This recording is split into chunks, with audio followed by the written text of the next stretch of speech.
जय श्री कृष्ण, जय गौ माता, जय गोग्राम। मैं अपने नए चैनल गोग्राम में आपका स्वागत करती हूँ। जय गोग्राम। देखिए, ये मैं अपनी छत पे से शूट कर रही हूँ। ये गांव का नज़ारा और ये खेतों का। दूर खेतों में काम करते हुए लोग, कितना सुंदर लग रहा है। और दूर एक तालाब। मैं ये कहना चाहती हूँ आपको, आज मैं आपसे एक अपने गुरुदेव के द्वारा बताई हुई कथा बताना चाहती हूँ। वहाँ दूर नीचे कपिला सुरभि दूध देने के लिए आवाज़ लगा रही है। तो मैं ये बताना चाहती हूँ कि मेरे गुरुदेव ने एक आज सत्य घटना सुनाई, वो मैं आपसे शेयर करना चाहती हूँ। वृंदावन में एक शर्मा जी रहते थे। शर्मा जी लेखापाल थे, कहीं कुछ लेखन का कार्य करते थे। वहाँ पे उनको वेतन भी मिलता था। तो वो पहाड़ी वाले बाबा जो उनके गुरुदेव थे, उनसे एक रोज़ उन्होंने पूछा कि गुरुदेव, प्रभु को पाने का आसान तरीका क्या है? तो गुरुदेव ने बताया कि गाय की सेवा करो और राम राम करो। तो गुरुदेव की बात सुनकर वह तुरंत खड़े हुए कि जब प्रभु को पाना इतना आसान है तो फिर मैं भी तो गाय की सेवा कर सकता हूँ ना। वो उठे और जाने लगे। तो गुरुदेव ने बोला कि कहाँ जा रहे हो? तो बोले कि मैं भी गाय की सेवा करूँगा अब।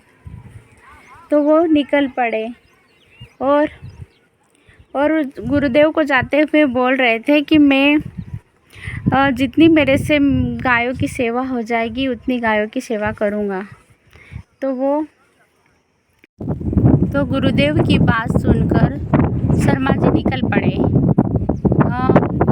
वो पहुँचे कृष्ण जन्म स्थान पर और वहाँ पर सुदर्शन चक्रधारी महाराज जी के आश्रम में गए। और इत्तेफाक से उसी दिन वहाँ का जो ग्वाला था वो किसी वजह से वहाँ छोड़कर चला गया। तो उन्होंने वहाँ पर कहा कि महाराज जी, मैं यहाँ पे गायों की सेवा करना चाहता हूँ। तो महाराज जी ने बोला कि तुमको गाय का अनुभव है? बोले हाँ, मैं ग्रामीण हूँ और गाय की पूरी सेवा कर सकता हूँ।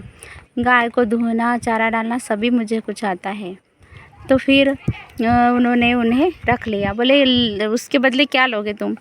तो शर्मा जी ने बोला मुझे कुछ नहीं चाहिए, मैं सिर्फ सेवा करना चाहता हूँ। फिर उन्होंने सेवा चालू कर दी और ऐसी सेवा करते करते वे मंत्र भी, माला भी करते रहते थे महामंत्र की। हरे कृष्ण कृष्ण कृष्ण हरे हरे, हरे राम राम राम हरे हरे। इस तरह उनकी माला भी चलती रहती और गायों की सेवा भी करते रहते। गायों की सेवा इतने अच्छे से करते थे कि गाय उनसे अलग रहना ही नहीं चाहती थी।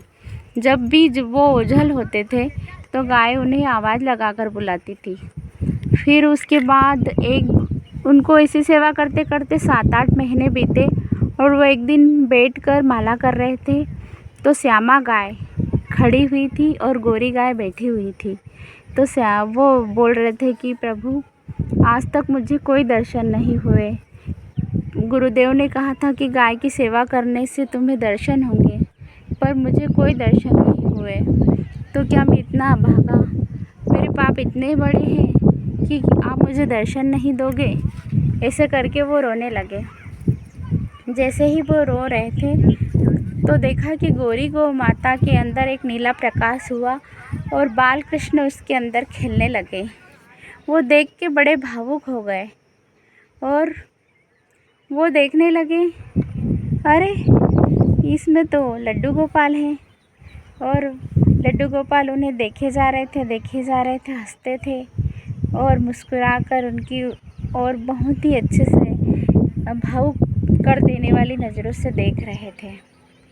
इसके बाद उन्होंने श्यामा गाय को देखा तो वो बोल रहे थे कि शायद श्यामा गाय कि शायद इतनी किस्मत नहीं है कि इनके अंदर प्रभु प्रकट होते और उनको वो आभास दिलवाते। लेकिन ऐसा कहते ही वो देख रहे थे कि उनके जो गौ माता की नाक है, उनके पास एक श्वास लेने के बाद जो हवा निकलती है, वहीं से एक नीला प्रकाश हुआ और उसमें से बाल गोपाल प्रकट हो गए।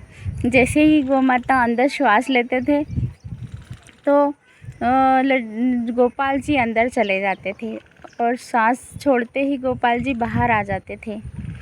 तो ये देख के शर्मा जी बहुत हंसने लगे। तो कहते हैं ना कि भक्त जब भक्ति में इतना पागल हो जाता है, या तो वो हंसने लगता है या रोने लगता है। तो शर्मा जी की भी यही स्थिति थी।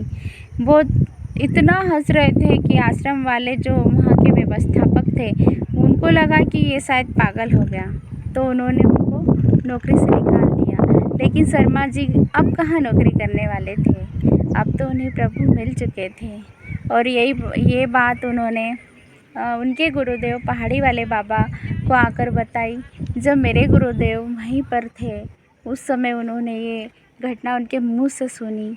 आज भी भक्तों को प्रभु दर्शन देते हैं।